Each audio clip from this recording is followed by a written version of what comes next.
Salah ajoyib futbolchi. Salah jahon futboliga juda ko'p narsalar bergan iqtidor.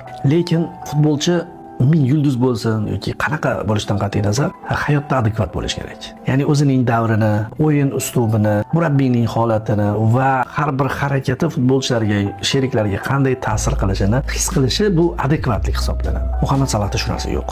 Mutlaqo yo'q. U yaxshi futbolchi bo'lishi mumkin.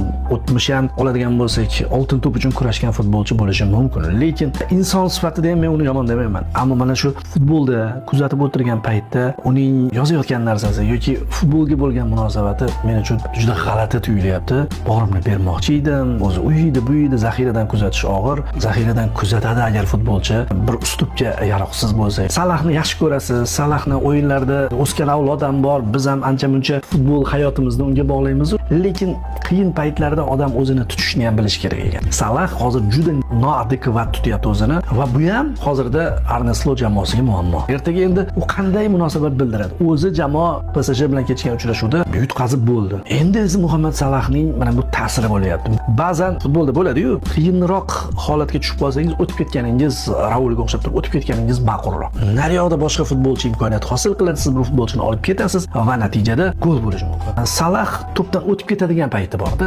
indamaydigan payti bor, xalaqit bermaydigan payti bor. Ammo u shu to'pni o'zi bilan olib ketayotgandek tutyapti hozir. Hayotdagi mana bu ish.